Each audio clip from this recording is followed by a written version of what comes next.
Todos aprendemos igual? Não.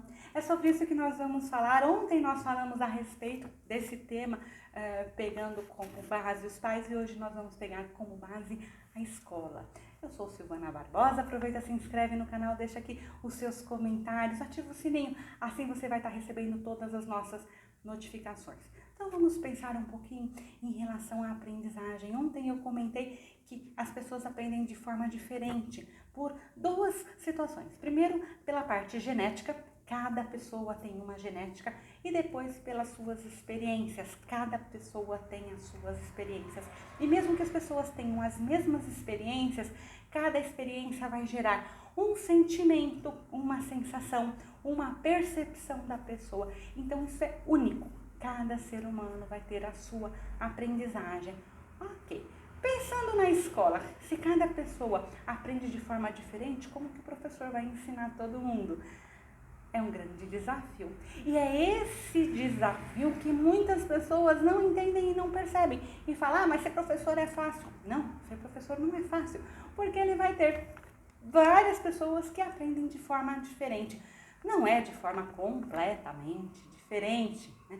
Mas tem crianças que vão aprender mais pela forma da oralidade. Outras crianças, elas aprendem mais, elas são visuais, então elas precisam ver o que está aprendendo. Outras crianças são sinestésicas, elas precisam sentir o que está sendo passado para elas. Então o professor, ele precisa ter várias estratégias para ensinar, e a percepção de que aquilo que ele está ensinando daquela forma consegue atingir determinados alunos, e aí ele muda a estratégia para atender outros alunos, e aí ele muda a estratégia para atender outros alunos, e ele manda outros alunos para uma sala de recuperação, ou ele vai conversar com professores, vai encontrar outras formas e outras estratégias. São essas estratégias, na realidade, que é o trabalho do professor.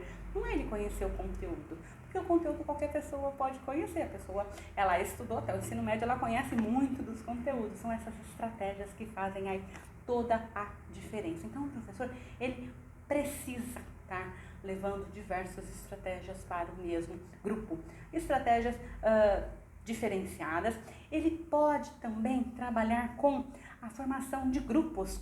Por quê? Quando o aluno está em grupo, ele tem que observar, né, se isso está acontecendo, ele pode entender melhor com a fala do colega. Às vezes o professor explicou de uma maneira, mas o colega falou de outra forma e aí o aluno entende. Então essa troca de grupos é importante. Lógico que o professor não pode usar o aluno como se fosse o professor, mas é uma estratégia fazer trocas de grupo. E esses grupos, eles precisam ser organizados de forma adequada. Quando o professor trabalha com uma única série, por exemplo, os professores de séries iniciais, é um pouco mais fácil, porque ele conhece as 35 crianças, né? Então é mais fácil de ele fazer esses grupos de forma produtiva. Quando é um professor de ensino fundamental 2 ou médio, ele vai ter 500, 600 alunos, então ele não vai conhecer todo o aluno. Então é importante ele estar fazendo mudanças, fazendo revezamentos, fazendo trocas, mesmo que ele não conheça cada um dos seus alunos.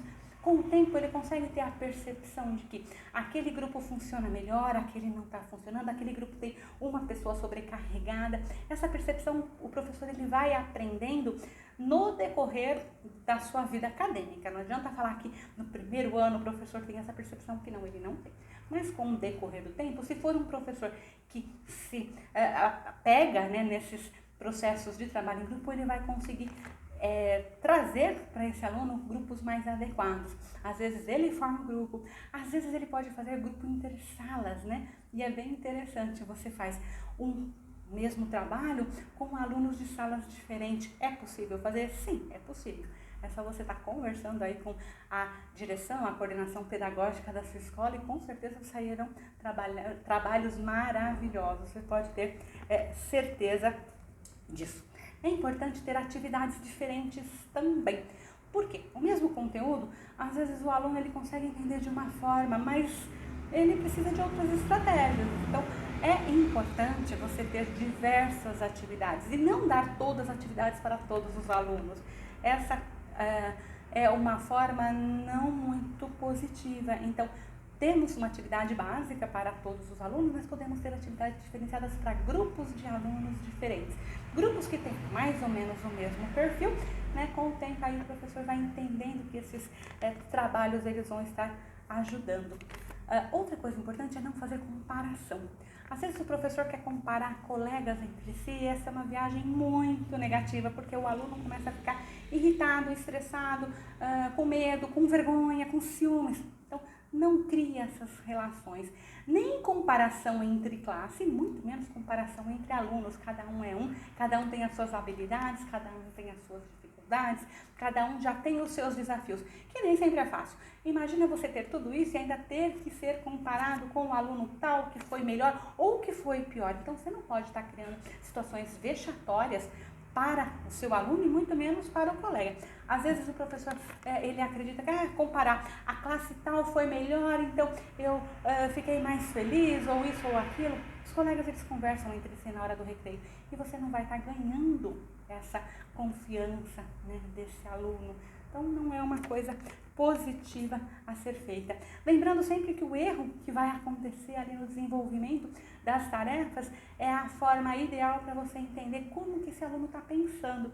E você percebendo como ele está pensando, automaticamente você vai estar criando novas estratégias. Atividades extracurriculares é ótimo, o aluno gosta, participar de Olimpíadas, participar de atividades extracurriculares, atividades como redação, campeonatos de redação ou alguma empresa que está fazendo alguma atividade que vai premiar alguém na cidade. É importante você estar inserindo seus alunos nessas atividades, porque são atividades extracurriculares, nem todos precisam participar, pode participar aqueles que mais se interessam ou aqueles que têm mais habilidade e você vai estar desenvolvendo aí uma percepção diferente para esse aluno. E uma coisa muito importante que muitas vezes os professores não fazem é fazer esse aluno pensar, filosofar mesmo com esse aluno, pensar sobre os conteúdos. Muitas vezes você passa o conteúdo e a criança não pensa, o adolescente não pensa sobre o que ele está fazendo. Então ele está lá lendo um texto sobre alguma coisa, vamos refletir além do texto. Né? Qual foi a época que o texto foi escrito, como que era a parte da sociedade, como que era a economia, o que que você pensa daquela época, o que que você não pensa, o que está acontecendo hoje.